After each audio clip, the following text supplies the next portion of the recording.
জাহেলিয়াতের সমাজে আল্লাহ পাক এমন একজন মহামানবকে পাঠালেন, একটু কনসেন্ট্রেট করেন, এমন একজন মহামানবকে আল্লাহ পাক এই জাহেলিয়াতের সমাজে পাঠালেন, আইয়ামে জাহেলিয়াতে, মানে আবু জেহেলের যুগে, যিনি মাত্র 23 বছরের ব্যবধানে, কত বছর?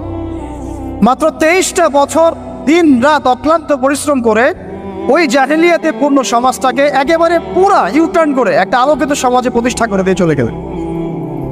সুবহানাল্লাহ। কত বছর?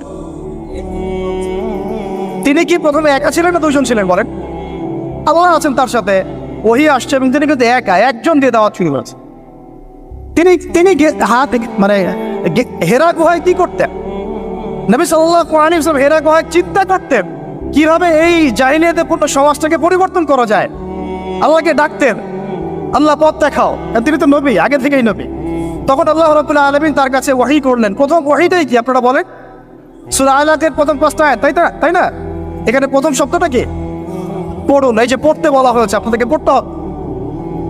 ফ্যান্টাসি দিয়ে, গরম গরম বক্তব্য দিয়ে, শুধুমাত্র স্লোগান দিয়ে কিন্তু দিন কায়েম হবে না ভাই। আমি আবার বলছি, গভীর এলেম অর্জন করতে হবে। চল, প্রথম কথা ইকরা, আপনি পড়ুন। এখানে ইকরা বলার কারণ কি? তখন তো শিরক ছিল।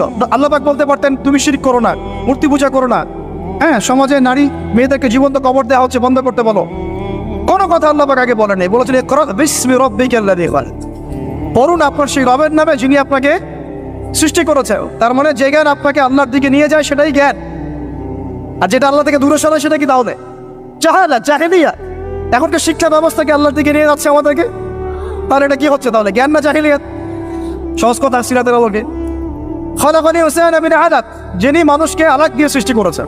ইকরা ওয়া রাব্বুকাল আকরাম আল্লাযী আল্লামা বিল কলম। দেখেন আমাদেরকে আল্লাহ পাক জ্ঞান শিক্ষা দিয়েছেন কলম দিয়ে। ওয়া আল্লামা আদম আসমা কুল্লাহা, আল্লাহ পাক আদম আলাইহিস সালামকে সমস্ত নাম শিক্ষা দিয়েছেন। আমরা সৃষ্টিগতভাবে জ্ঞানী ছিলাম না, আল্লাহ আমাদেরকে জ্ঞান দান করেছেন। সুবহান। এবং সেই জ্ঞানের বদৌলতেই আমাদের পিতাকে আল্লাহ পাক সিজদা করিয়েছেন আপনার ফেরেশতাদেরকে দিয়ে। সুবহানাল্লাহ। আমরা তার সন্তান। আমাদের আব্বাজানকে, মানে আদম আলাইহিস সালামকে আল্লাহ পাক বলেছেন খলিফা। আল্লাহ পাক বলেন নাই যে আমি পৃথিবীতে ইন্নী জাইলুন ফিল আরদি খলিফা, এটা আল্লাহ পাক বলেছেন। আল্লাহ পাক এটা বলেন নাই আমি পৃথিবীতে মানুষ পাঠাতে চাই, পৃথিবীতে আমি নতুন কোনো প্রাণী বা মাখলুক পাঠাতে চাই, এমনটা আল্লাহ পাক বলেন না। আল্লাহ বলছেন আমাদের পিতাকে খলিফা। খলিফা মানে যিনি জমিনে আল্লাহর বিধান প্রতিষ্ঠা করেন।